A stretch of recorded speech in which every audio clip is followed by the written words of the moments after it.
Hello. Welcome to another discussion of బాబాయ్ talks.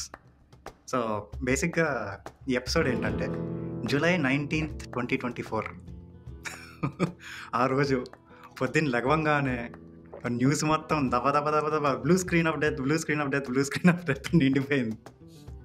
So అసలు ఆ ఇన్సిడెంట్ ఏంటి, దానివల్ల అసలు అది జరగడానికి రీజన్ ఏంటి, ప్లస్ కొన్ని మన బాబాయ్ దగ్గర కాన్స్పిరసీ థియరీలు కూడా ఉన్నాయంట. సో అవన్నీ కలిపి మ్యాచ్ చేసి ఈ ఎపిసోడ్లో కుక్కుదామని ప్లాన్ చేసాం. బాబాయ్, మన ఇద్దరిలో కొంచెం కంప్యూటర్కి దగ్గరలో ఉండేది నువ్వే కాబట్టి కంప్యూటర్ల దగ్గర లేదు, దూరం లేదు. అసలు వాట్ ఈస్ ద ఇన్సిడెంట్ బాబాయ్? అసలు what is blue screen off death? ఒక లేమెన్కి అర్థమయ్యేలా చెప్పు. లేమెన్కి అర్థమయ్యేలాగా చెప్తాను, కానీ దానికంటే ముందు ఆ రోజు ఇన్సిడెంట్స్ ఏంటంటే ఓవర్ నైట్లోనే జరిగింది. కానీ క్రౌడ్ స్ట్రైక్కి ఒక దెబ్బే, మైక్రోసాఫ్ట్కి 2 దెబ్బలు. What I mean by that is Microsoft Azure cloud central US మొత్తం బిస్కెట్ అయింది. అదే రోజు కరెక్ట్గా ఐ థింక్ ప్రాబ్లీ 4 hours ముందే సెంట్రల్ యూఎస్ మొత్తం డౌన్ యాజూర్. సో అక్కడి నుంచి స్టార్ట్ అయింది మైక్రోసాఫ్ట్కి పిడి. Then I was texting my friends. He works for Microsoft ఇండియాలో. వాడు చెప్తుండే, రే మమ్మల్ని వదలండ్రా, ఏంద్రా సావగొడుతున్నారు, ఒకటి తర్వాత ఒకటి. అంటే నా స్టేటస్, బాబాయ్ టాక్స్ స్టేటస్ చూసి ఇన్స్టాగ్రామ్లో వాడు నవ్వుతా, ఏంద్రా ఒకటి తర్వాత ఒకటి మమ్మల్ని సావగొడుతున్నాడు అన్నట్టు మెసేజ్ చేశాడు అనమాట. సో ఫస్ట్ ఆ సెంట్రల్ యూఎస్ డౌన్, అదే యాజూర్ క్లౌడ్ సెంట్రల్ యూఎస్ మొత్తం డౌన్. అక్కడి నుంచి స్టార్ట్ అయింది. అండ్ దెన్ బిఎస్ఓడి, రైట్ బాబాయ్? లేమన్ టర్మ్స్ లో చెప్తా, అండ్ దెన్ లిటిల్ ప్రాబ్లీ కొద్దిగా టెక్నికల్ గా కూడా తెలుసుకోవడం ఇంపార్టెంట్ అని నాకు అనిపిస్తుంది. ఓకే, సో లేమన్ టర్మ్స్ చెప్పాలంటే బేసిక్ గా crowd strike is a security SaaS based software company, right? They have their antivirus, whatnot, regular security related softwares and all that in their product line. So వాళ్ళది Falcon sensor అని Windows, Mac మీద కూడా అది బేసిక్గా end point అంటే regular మనం వాడే కంప్యూటర్లు, సర్వర్లు, వీటిలన్నిటి మీద ఇన్స్టాల్ చేస్తారు, ఇన్స్టాల్/కాన్ఫిగర్ చేస్తారు ఆ ఫాల్కన్ సెన్సర్ అనేది. What it does is it looks in to all the looks in to all the changes in the systems నుంచి, లాగ్స్ నుంచి, బిహేవియర్ నుంచి. And it tries to, since nowadays security tools are way more advanced, it tries to predict it tries to predict if there is a threat happening after the fact, remediation కాకుండా లేకపోతే whatever, right? అది ముందే predict చేయడానికి try చేస్తుంది based on all the behavior and stuff and what not. ముందే in the sense it will try to prevent the threat coming in, right? It could be చాలా చిన్న నుంచి చాలా ఎక్కువ దాకా. ఒక అనవసరమైన ఓపెన్ పోర్ట్ ఉంది and it's not being used, either HTTP port open ఉంది నుంచి it goes in too much more critical, అంటే ఇది జరిగే ఛాన్సెస్ ఉన్నాయి నుంచి అన్నీ చెప్తుంది. సో ఆ ఫాల్కన్ సెన్సర్ అనేది మామూలుగా మన సిస్టమ్ లెవెల్, యూజర్ లెవెల్లో ఇన్స్టాల్ చేసలేదు. It's in OS level. అంటే ఏంటంటే యూజర్ లెవెల్ అంటే all the applications that we use and everything that we can see on our GUI or our system, right? This are all user level applications and stuff. ఇదేంటంటే kernel OS లెవెల్లో దీనికి Falcon sensor drive ఉంటుంది. So OS లెవెల్లో ఆ డ్రైవ్ని configure చేస్తారు. So OS level అంటే which manages or compute, memory నుంచి ఎవ్రీథింగ్, రైట్? సో బేసిక్గా దీన్ని OS లెవెల్లో ఇన్స్టాల్ చేస్తారు. బికాస్ ఈ డిటెక్ట్ చేసేటప్పుడు, ఈ సెక్యూరిటీ థ్రెట్స్ డిటెక్ట్ చేసేటప్పుడు just not application level or user level, it also has a need to study OS level behaviour. అంటే ఇప్పుడు సడన్ గా మెమరీ యూసేజ్ పెరిగిపోయినా, లేకపోతే హీట్ మేనేజ్మెంట్, అలాంటివి OS లెవెల్లో కూడా బిహేవియర్ స్టడీ చేయడానికి it is configured on the OS level. Okay, so అదేం చేస్తారంటే, ఇప్పుడు ఆ OS లెవెల్, విండోస్ గురించి మాట్లాడుకుంటే, విండోస్లో OS లెవెల్లో కాన్ఫిగర్ చేయడానికి any application or any drivers that need to be configured in the OS level, they have to go through a rigorous testing and whatnot, and వాటికి digital certificates assign చేయాలి Microsoft, which is called WHQL, Windows Hardware Windows Hardware Qualified Lab. దాని ద్వారా certify అయితేనే it will be installed in the OS level. Okay. అంటే బేసిక్‌గా Microsoft దాన్ని ముందే test చేసి సర్టిఫై చేస్తేనే ఇన్‌స్టాల్ చేయనిస్తారు బేసికల్లీ. టెస్ట్ చేసి సర్టిఫై చేసి చేస్తేనే ఓఎస్ లెవెల్లో కాన్ఫిగర్ చేస్తారు దాన్ని బేసిక్గా విండోస్లో, రైట్? కానీ ఇది pretty స్టాండర్డ్ బాబాయ్. లేమన్ టర్మ్స్లో ఫస్ట్ లేమన్ టర్మ్ నేను ఎందుకు టూ మచ్ టెక్నికల్ వెళ్ళిపోయాను, కానీ లేమన్ టర్మ్స్లో ఏంటంటే బేసిక్గా ఆ ఫాల్కన్ సెన్సర్ ఆ సాఫ్ట్వేర్ ఆర్ ఆ డ్రైవర్స్ వల్ల బేసిక్గా విండోస్ ఓఎస్ లెవెల్లో అంటే బ్లూ స్క్రీన్ బిఎస్ఓడి అంటే ఏంటంటే బ్లూ స్క్రీన్ ఆఫ్ డెత్ అంటే ఏంటంటే it's not your system corrupted system అని కాదు. అదేంటంటే బేసిక్గా ఇప్పుడు నాకు ఏం జరుగుతుందో అర్థం కావట్లేదు, నేను సిస్టమ్ని పాజ్ చేస్తాను, మాన్యువల్ ఇంటర్వెన్షన్ నెక్స్ట్ ఎవరైనా మాన్యువల్గా ఇంటర్వ్యూన్ అయ్యి ఫిక్స్ చేసేంత వరకు నేను పాజ్ చేస్తాను అని చెప్పి డిస్ప్లే చేస్తుంది. నాకు ఇంకా సంబంధం లేదు, నేను చేతులు ఎత్తేసాను అని. కానీ అది సిస్టమ్ కరప్ట్ అయిపోదు, జస్ట్ హాల్ట్ చేస్తుంది సిస్టమ్ని, బ్లూ స్క్రీన్ ఇచ్చి వార్నింగ్ లాగా ఏదో అయ్యింది చూడు అని, రైట్? అది లేమన్ టర్మ్స్. ఓకే, సో బేసిక్గా ఈ ఫాల్కన్ సెన్సర్ అనేది ఏంటంటే అది ఓఎస్ లెవెల్లో ఆ డ్రైవర్స్ని ఇన్స్టాల్ చేసి ఉంటారు కదా, అది pretty స్టాండర్డ్ బాబాయ్. దీనికి అప్డేట్స్ ఎలా వస్తాయంటే డైనమిక్ అప్డేట్స్ యూజర్ లెవెల్లో వస్తాయి. అంటే ఏంటంటే ఫైల్స్ అన్ని మన ఇప్పుడు మన ఫోల్డర్స్ ఉంటాయి కదా, మనం చూడగలిగే ఫోల్డర్స్ సిస్టమ్ డ్రైవర్స్లో కానీ ఓఎస్ ఫైల్స్ అన్ని ఉంటాయి కదా, అక్కడ సేవ్ చేస్తారు ఫైల్స్. ఏమైనా అప్డేట్స్ ఉన్నా సరే, లేకపోతే ఫర్ ఎగ్జాంపుల్ లెట్స్ సే ఏమైనా కొత్త వాల్నరబిలిటీ వచ్చిందనుకో, దాని సివిఓ లేకపోతే దాని రిలేటెడ్ ఏ ఇన్ఫర్మేషన్ ఉన్నా అవన్నీ ఆ ఫైల్స్లో అప్డేట్ చేస్తూ ఉంటారు. ఈ ఓఎస్ లెవెల్లో ఉండే మన ఇది ఫాల్కన్ సెన్సర్ డ్రైవర్స్ ఆ ఫైల్స్ని తీసుకొని అప్డేట్స్ తీసుకుంటూ ఉంటాయి. Okay, right?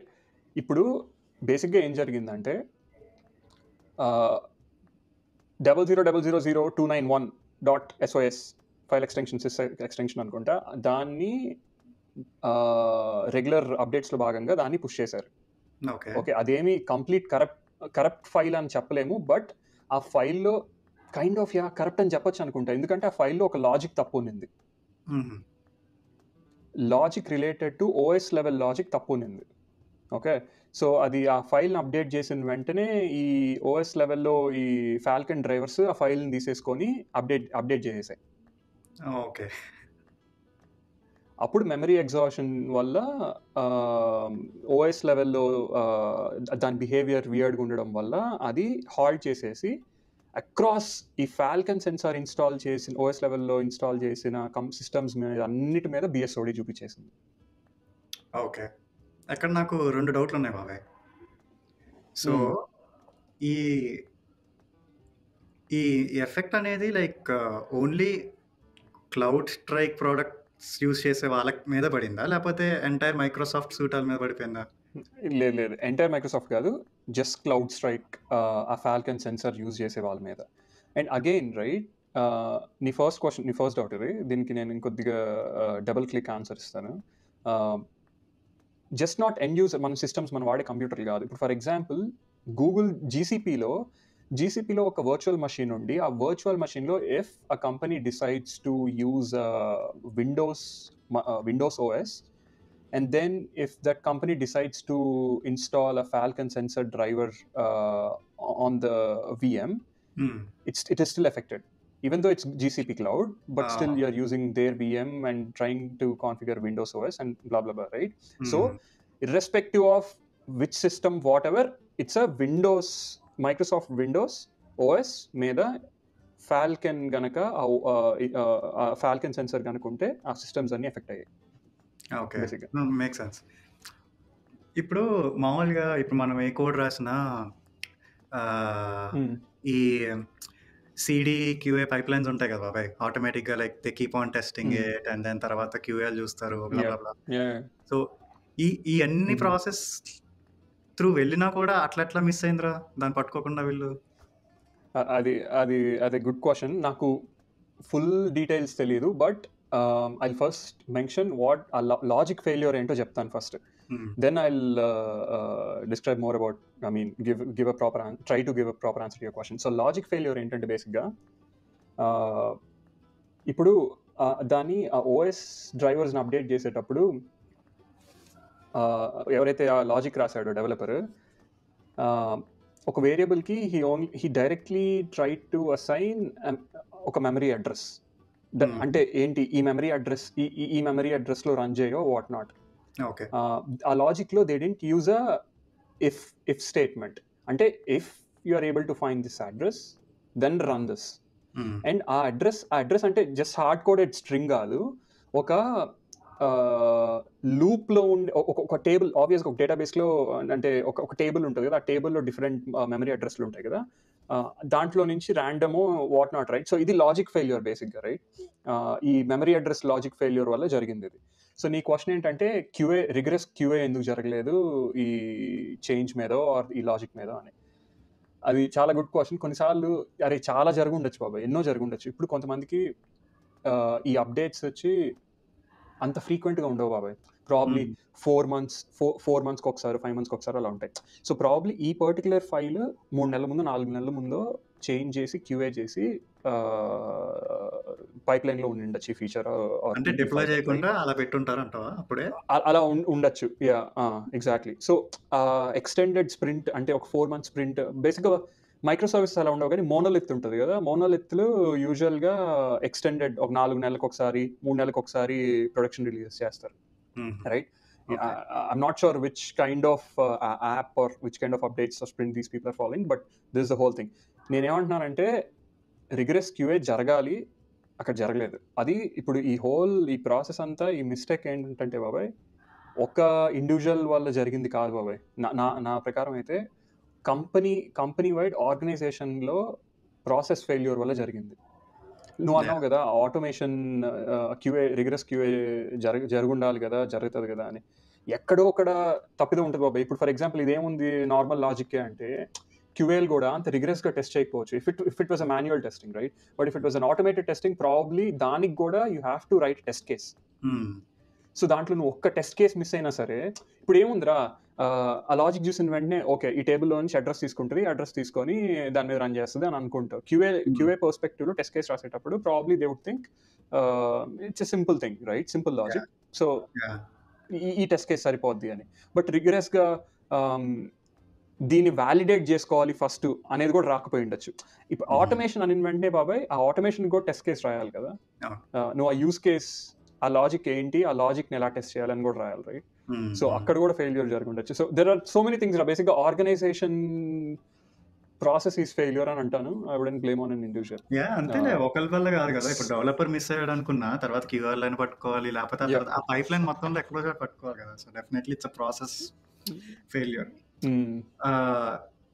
దీనివల్ల మేజర్ ఇంపాక్ట్స్ మాట్లాడే ముందు, సరే ఇది అయిందని డిటెక్ట్ చేశారు, అది ఓకే, తర్వాత దాన్ని ఫిక్స్ చేయడానికి ఏం చేశారు బాబాయ్?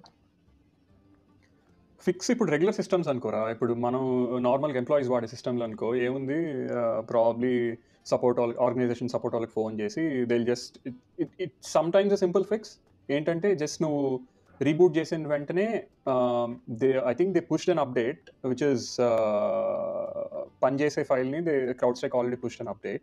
సో రీబూట్ చేసిన వెంటనే it will pick the latest file and it will reboot and everything should be fine. కానీ ఆ ఫైల్ లేనప్పుడు ఏంటంటే they will have to go in to safe mode and then they will have to go in to file system మొత్తంకి వెళ్ళి ఆ ఫైల్ని కనుక్కొని delete చేసి రీబూట్ చేస్తే ఇట్ విల్ వర్క్. అది ఈజీ పీజీ జాబ్. మాన్యువల్గా చేయాలి, ఈజీ పీజీ జాబ్ అన్న regular system. It could work, it could not, multiple tries. కానీ ప్రాబ్లం ఎక్కడ వచ్చింది తెలుసా, ఈ వర్చువల్ మషీన్స్ అన్నీ ఉంటాయి కదా, ఈ జీసీపీలో, ఆజూర్ క్లౌడ్లో, AWS క్లౌడ్లో ఈ వర్చువల్ మషీన్స్ ఉంటాయి కదా, ఆర్ వర్చువల్ మషీన్స్ అనే కాదు బాబాయ్, ట్రెడిషనల్ సిస్టమ్స్ ఉంటాయి కదా, where there will be a rack, you won't have a screen, right?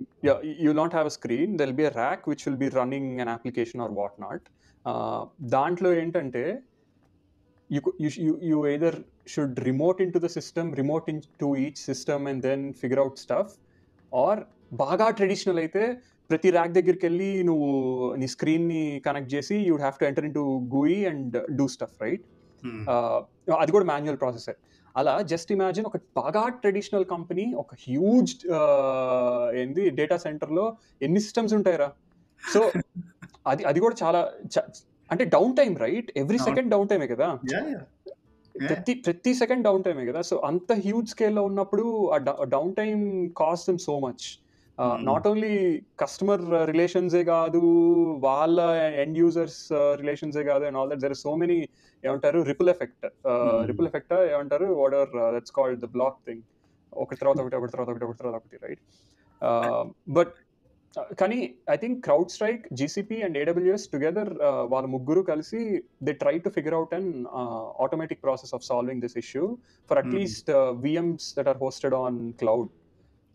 వాళ్ళ క్లౌడ్, నేటివ్ క్లౌడ్ లో హోస్ట్ చేసిన వాళ్ళకి they try to figure out automated solution where working on some scripts and that doing the job for people. బాబాయ్, ఒక interesting thing I would like to mention.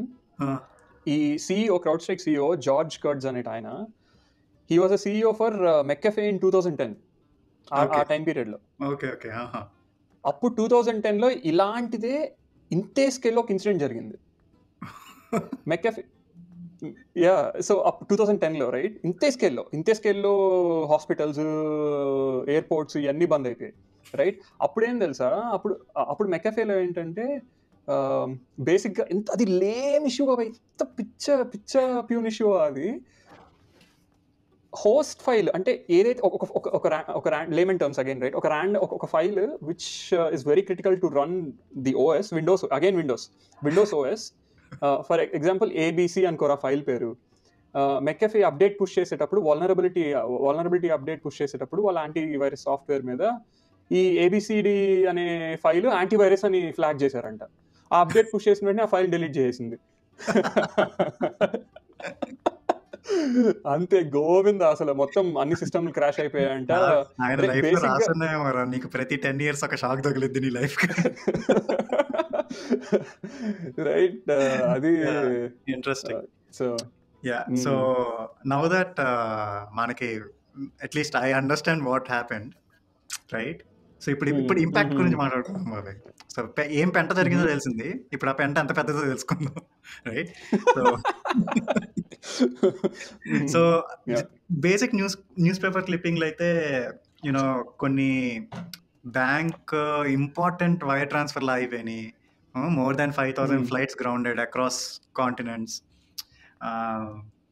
ఇంకా ఏంటి, hospitals infrastructure బాబాయ్, main infrastructure, key infrastructure, కొన్ని dependent extremely IoT dependent systems ఉంటాయి చూడు, కొన్ని countries లో ట్రాఫిక్ సిగ్నల్స్ తో సహా అన్ని ఇష్యూస్ వచ్చినాయి బేసిక్ గా. So let's talk about impact బాబాయ్. లైక్ అసలు మేజర్ బ్లో ఎవరికి తగిలింది ఈ దీనివల్ల? మేజర్ బ్లో ఐ డోంట్, అంటే నేను అంత కంపెనీ వైడ్ చూడలేదు కానీ, but what I remember from a recent glance, అంటే నేను మామూలుగా Azure క్లౌడ్లో ఎక్కువ పనిచేసేది Azure క్లౌడ్ మీద కదా, చూస్తున్నప్పుడు యూజువల్గా రీజియన్స్ని బట్టి వాళ్ళ డివైడ్ చేస్తారు బాబాయ్. వాట్ ఎవర్ ఇప్పుడు సెంట్రల్ US అని, ఈస్ట్ US అని, అలాగే చైనా గవర్నమెంట్ అని ఒక సపరేట్, దానికి ఏమంటారు, I don't know the technical term for it, China government అని, US గవర్నమెంట్ అని, అలా సపరేట్ ఇవి ఉంటాయి. టెనెంట్స్ కూడా కాదు బాబాయ్, దాన్ని ఏదో అంటారు. అలా జియో అనే టెనెంట్ ఉంది వాళ్ళకి. ఓకే, బేసిక్గా ఇండియా జియో ఇన్ఫ్రాస్ట్రక్చర్ మొత్తం దీని మీద ఉందని. So I'm not 100% sure if they're using CrowdStrike, but if they were, that would have been a major impact ఉండిండొచ్చు. కానీ ఐఎమ్ నాట్ షూర్, నేను చూడలేదు. కానీ నాకు తెలిసినంత వరకు డెల్టా ఎయిర్లైన్స్ ఒకటి బాబాయ్ బాబాయ్ బేసిక్గా బాబాయ్, I mean there is a huge list of companies. నాకు తెలిసినంత వరకు డెల్టా ఒకటి, అండ్ ఇప్పుడు చూస్తా ఉంటే ఆల్మోస్ట్ ఉండరా ఇది యాడ్ వచ్చింది, ఆల్మోస్ట్ Fortune 500లో top 75% of banks and health cares impact అయ్యాయంట. ఈ టోటల్ లాస్ అంటే $5 billion అండి బాబాయ్, $5 billion టోటల్ లాస్, 5 billion రారి వామ్మో. So okay, I found this website techbusinessnews.com. కదా. సో అదే ఎయిర్లైన్స్ లో మన ఇండియాలో ఇండిగో కూడా పనిచేయలేదని బాబాయ్. So they couldn't check in people computer ద్వారా. సో అందుకని ఏం చేశారంటే, గేట్ ఏజెంట్లు ఉన్నారు కదా, వాళ్ళకి బుక్లు ఇచ్చి ఆ బుక్కుల మీద సీట్ మ్యాప్లు వేసి ఎవరెవరు వచ్చారు, ఓకే 11A 11B 11C అలా టిక్కులు పెట్టుకుని పంపించారు. Back to roots. కాదే నాకు అదే కాదు డౌట్ బాబాయ్. బాబాయ్. మన ఇండియాలో అంటే కొంచెం జనాలు ఎక్కువ మంది ఉంటారు కాబట్టి అట్లీస్ట్ అలా మాన్యువల్గా ట్రై చేశారు. ఇక్కడ ఎయిర్పోర్ట్లో అయితే అసలు నీకు మాట్లాడడానికి కస్టమర్ కేర్ అనేది దొరకడం ఇంక ఇవన్నీ ఎక్కడ చేస్తారు కదా. అవును, చాలా కష్టం అయిపోద్ది. So true. ఈ techbusinessnews.com అనే వెబ్సైట్లో పెద్ద లిస్ట్ ఉంది బాబాయ్. దాంట్లో నాకు తెలిసిన అని చెప్దాం అనుకోబోతున్నా, అన్ని నాకు తెలిసినవే ఉన్నట్టు, అంటే మనకు తెలిసినవే, రైట్? 3M యుఎస్ కంపెనీ, తర్వాత 7-Eleven, ADP, Air Asia, Amazon, బేసిక్గా Amazon United States, again the VMs, Windows, what not, right? American Airlines, Australia Post అంటే మన కెనడా పోస్ట్ లాగా probably, Bank of America, oh wow, Bank of Queensland, ఇంకేమున్నాయి, British Airways అంటే బాబాయ్. Interesting. Chase అంటారా, Chase, the top bank in the US, number 1 bank in the US. Chase, consumer bank.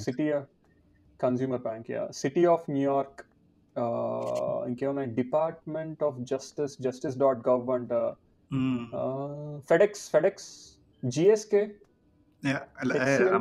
London లో subways కూడా issues వచ్చినాయంట. Okay, HP అంట, then JP Morgan Chase, okay, we already covered, Kiwi bank, Lufthansa అంట బాబాయ్. So బేసిక్గా అన్ని airlines అనుకోవాలి అంతే. ఇంకా Lufthansa, Delta, American Airlines, McDonald's. బాబాయ్ అంటే యూజువల్లీ అంటారు కదా, జనాలకి మామూలుగా తెలిసే పెద్ద బ్రాండ్స్ ఎప్పుడు యూజువల్లీ B2C బ్రాండ్స్ తెలుస్తాయి, right? Because they do business with consumers, business to consumer. Okay, కానీ the lot of revenue goes through the companies that are B2B, కానీ అది రెగ్యులర్ జనాలకి తెలియదు. ఏదో ఒకసారి ఇలాంటి ఇన్సిడెంట్ జరిగితే తప్ప బేసిక్గా B2B కంపెనీ గురించి ఐడియా లేదు. సో ఈ స్కేల్ చూస్తే లైక్ టెక్నికల్లీ CrowdStrike అనే కంపెనీకి ఎంతమంది క్లయింట్స్ ఉన్నారు బాబాయ్? లైక్ బాబాయ్ బేసిక్గా at least for okay, I would say after 2020, CrowdStrike became a big thing.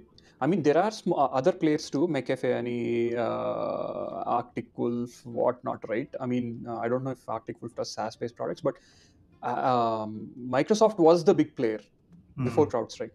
Ippudu CrowdStrike, their stock shot up from 120-150s to almost 397.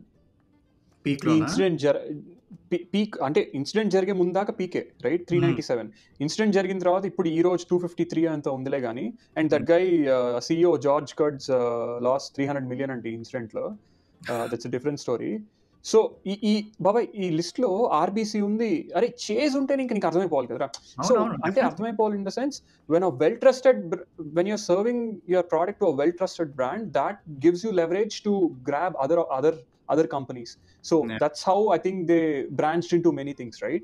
Many other companies, like ఏమని చెప్తారు, చేజే ఉంది మీరంతా అన్నట్టు అందరిని లాక్కుంటారు, రైట్? సో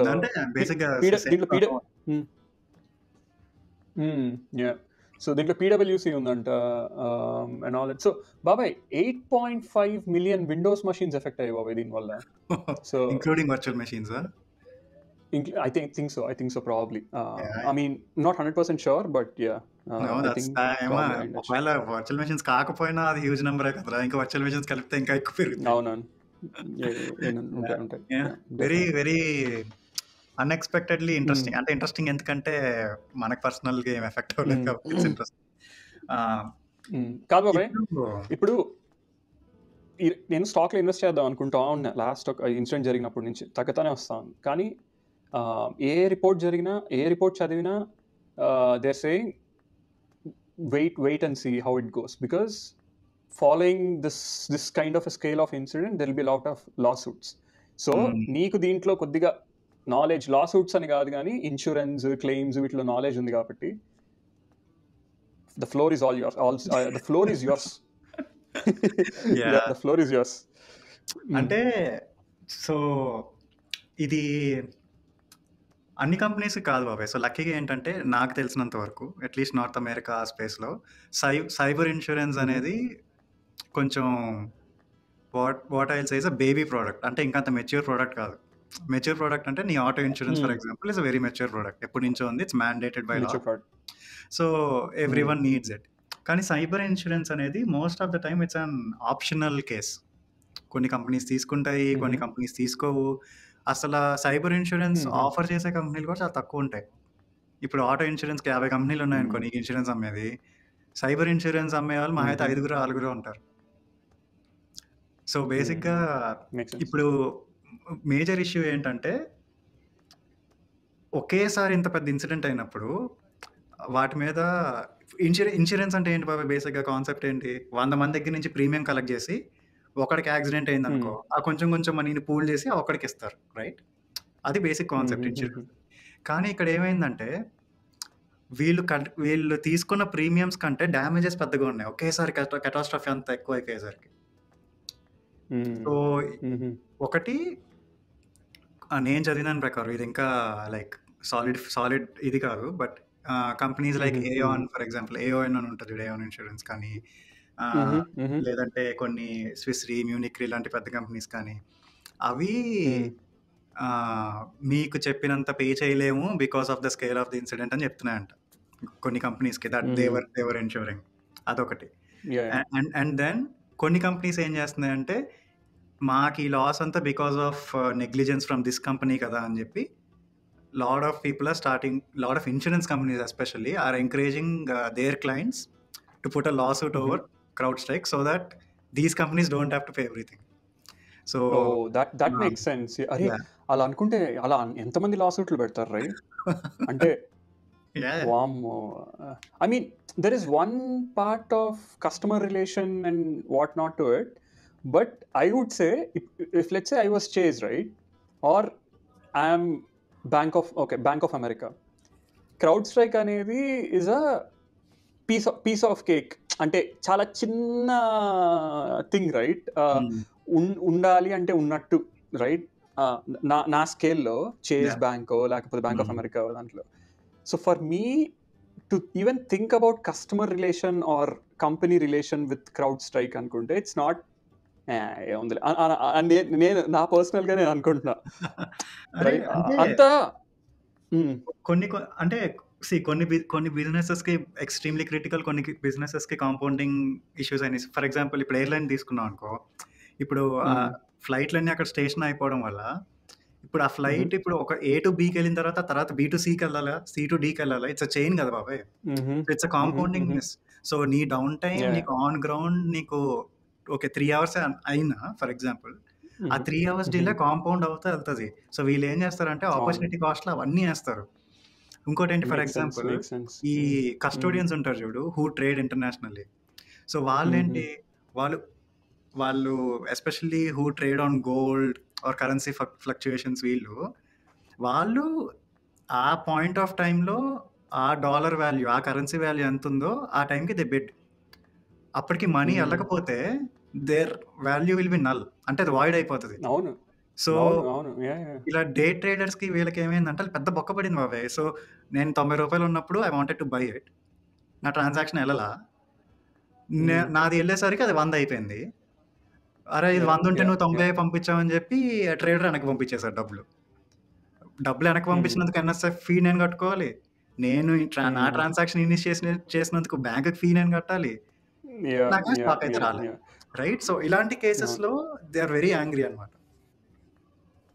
అంటే అండ్ ఆల్సో చిన్న స్కేల్లో చేసే వాళ్ళకి అంత ఇంపాక్ట్ ఉండదు, ఇట్ కుడ్ బి ఇగ్నోర్డ్. కానీ పెద్ద పెద్ద స్కేల్లో చేసే వాళ్ళకి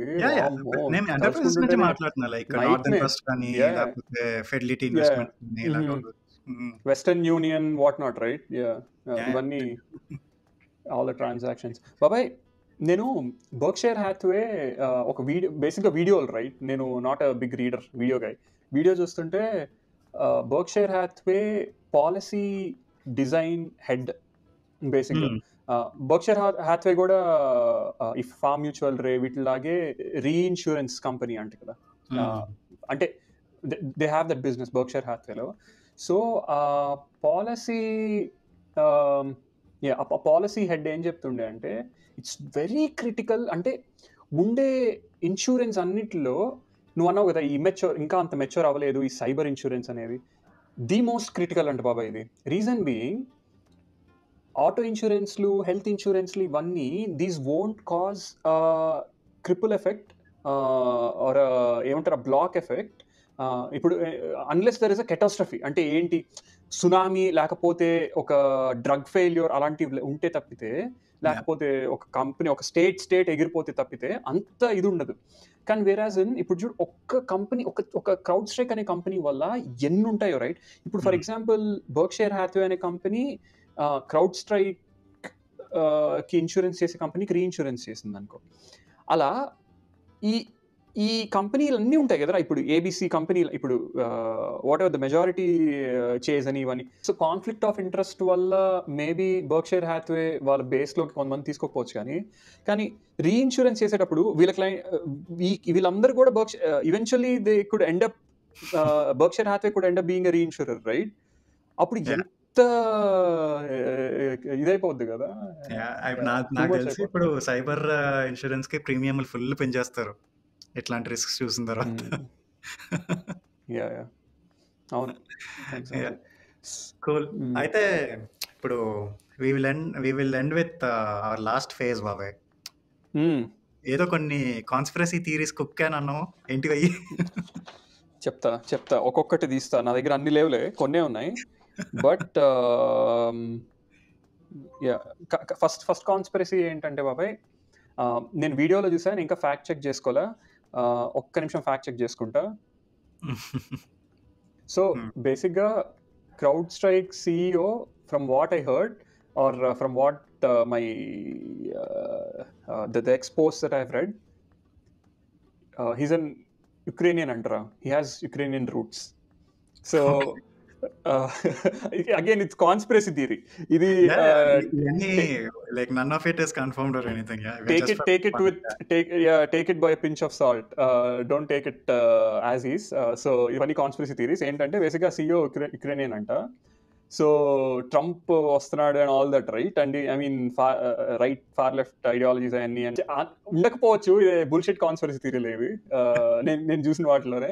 బట్ అది ఆ యుక్రెయిన్ అది రిలేటెడ్ అని అదొకటి.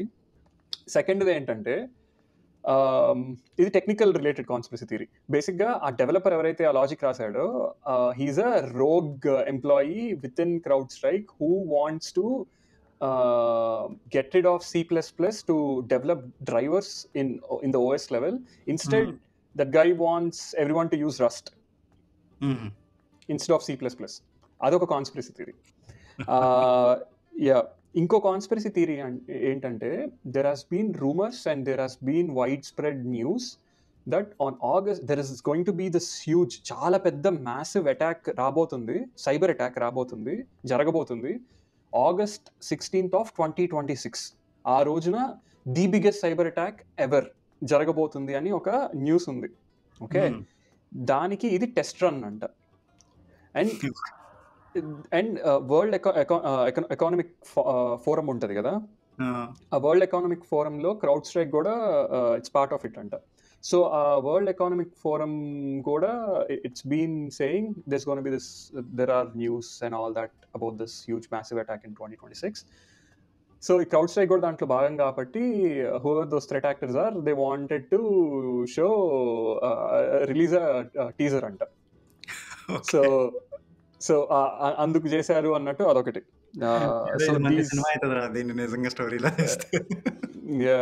సో ఇవన్నీ, I mean these three are the conspiracy theories I've read. But yeah, cool, very interesting. But yeah, in conclusion బాబాయ్, బేసిక్గా నెక్స్ట్ డే చాలా మంది చీఫ్ ఇన్ఫర్మేషన్ ఆఫీసర్లు, చీఫ్ టెక్నాలజీ ఆఫీసర్లు, కొన్ని సార్లు లైక్ సిఇఓలు బయటకు వచ్చి like they were talking about how ఈ ఇంటర్కనెక్టెడ్ ఎరాలో like how they learned a lesson about dependencies and setting up redundancies and all of it. So అంటే I don't know how they can even split the risk బాబాయ్. ఇప్పుడు ఇస్తే cloud strike ఇస్తారు like as a contract, లేదా ఇంకో కంపెనీకి ఇస్తారు. అలా కాకుండా లైక్ సేమ్ ఈ సైబర్ సెక్యూరిటీనే 2 కంపెనీలకి ఇవ్వగలరా? లైక్ అలా పాసిబుల్ అయితదా? లైక్ ఒకటి నడవకపోయినా ఇంకొకటి నడిచేలాగా? అది అది I'd say there is high conflict within the company that would happen. ఇప్పుడు దాకా ఏ కంపెనీ అలా చేసి ఉండదు. Reason Yeah. బీయింగ్ ఎక్కడో అక్కడ there has to be for let's say 2 different products, right?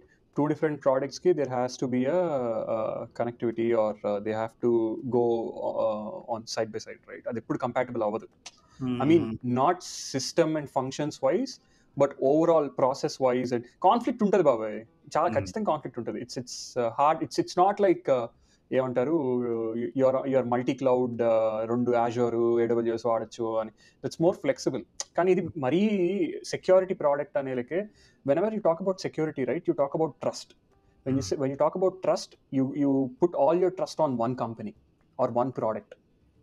You make sure you do your research before choosing that product. You make sure it's reliable. You make sure they know what they're saying and they're very confident about their product, and you put all your trust and you say yes, we are going with this product. Right? Security అనేది ఎలా diversify చేస్తారు? ఇప్పుడు suppose నా దగ్గర 1000 మెషిన్లు ఉన్నాయనుకో బాబాయ్, నేను 500 మెషిన్లు క్రౌడ్ స్ట్రైక్ మీద పెట్టి ఇంకొక 500 ఇంకొక దాని మీద పెడతా, అలా అనలేను కదా. ఎందుకంటే డేటా బ్రీచ్ ఏ 500 నుంచి అయినా డేటా బ్రీచే కదా, రైట్? ఆర్ ఏమో మరి మేబీ బ్యాకప్ పెట్టుకోవచ్చేమో నెక్స్ట్ టైం నుంచి. బ్యాకప్ అయ్యి కాదు బాబాయ్. Okay, I tell you something. First thing, it will be labour intense, process intense, market intense. అంటే మార్కెటింగ్ టీమ్ వాళ్ళకి and all communicating with 2 different and trying to resolve conflicts, what not, right? ఆ interest ఉంటుంది, అదొకటి బాబాయ్. ఇలాంటివి ఒక ప్రోడక్ట్కి once in a life time events బాబాయ్.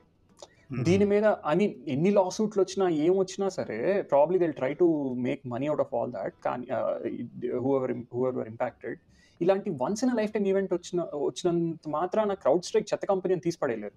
If it was a bad company, how did they beat Microsoft?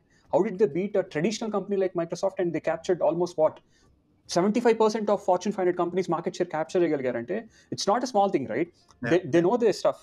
It's just a one of a kind event where you can't like just నువ్వు ఒక macro sense లో చూసినా సరే you won't lose trust బాబాయ్.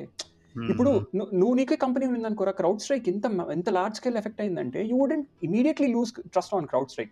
What you will do is you will try to encash this, and next renewal వచ్చినప్పుడు you try to negotiate your terms with CrowdStrike. నీ వల్ల నాకు ఎంత బొక్కపడింది, రేట్ తగ్గియో లేకపోతే ball will be on not on CrowdStrike's court, right? Will be on the other side. So అలాంటివి జరగచ్చు. కానీ I don't think someone who knows about CrowdStrike would immediately lose trust. And mark my words, Babai, I'm not sure if there is any company out there other than these traditional companies who can beat CrowdStrike market share and climb up the ladder. So na guess entante this whole thing the dust will settle down, not soon but sooner or later. And I think stock price wise or CrowdStrike business wise, బాబాయ్ ఇవన్నీ how much things are I mean ఎంత జరుగుతుందిరా బాబాయ్ world లో, ఇదంతా అలా వెళ్ళిపోద్ది బాబాయ్. Dust will settle very soon. ఇప్పుడు మన ఎలక్షన్ స్టార్ట్ అయిన వెంటనే నవంబర్లోనే కదా, ఇంక 2 నెలలు కూడా లేదు, రైట్? అది స్టార్ట్ అయిన వెంటనే ఆల్ దిస్ విల్ వానిష్. ఇప్పుడు 2010లో మెక్కఫే ఇన్సిడెంట్ గురించి మాట్లాడుకున్నాం మనం ఇప్పుడే. మెక్కఫే దాని తర్వాత 2020 ఈ రీసెంట్గా మనకి తెలిసిన టైంలో మెక్కఫే ప్రోడక్ట్ చాలా ఫేమస్ కదరా. It didn't stop their growth. So so ఆ రిస్క్, నువ్వు నీ question risk mitigation or accepting the risk గురించి, but I'm saying that's highly sensitive, accepting the risk అనేది, especially when it comes to security product like CrowdStrike. it's a little shaky. Cool. ఇంకేముందా బాబాయ్? ఇంకేం లేదురా, అంతే అయిపోయింది. నోరు నొప్పి వేస్తుంది. Too much. అంటే I was associated with all this for quite some time, so too much మాట్లాడా. Okay, cool. Okay, so అది thanks for listening or watching. ఈ ఎపిసోడ్ కొంచెం like I hope it's very insightful and లక్కీగా మన బాబాయ్ he took an opportunity to deep dive. So opportunity ఏం లే, ఇదిగో ఒక A4 షీట్ 4 పక్కలు ఉంటుంది. అది స్టాండర్డ్. మనం మర్చి స్టార్ట్ చేయలేము రా. A4 షీట్ అని, A4 sheet 4 sides. Yeah so it's definitely an interesting story that came out of nowhere, ఎవరు ఎక్స్పెక్ట్ చేయకుండా. And speaking of coming out of nowhere, Biden బాబాయ్ also said is not contesting. అది ఇంకొక ఎపిసోడ్లో మాట్లాడదాం. But until then stay safe and see ya, bye. Bye.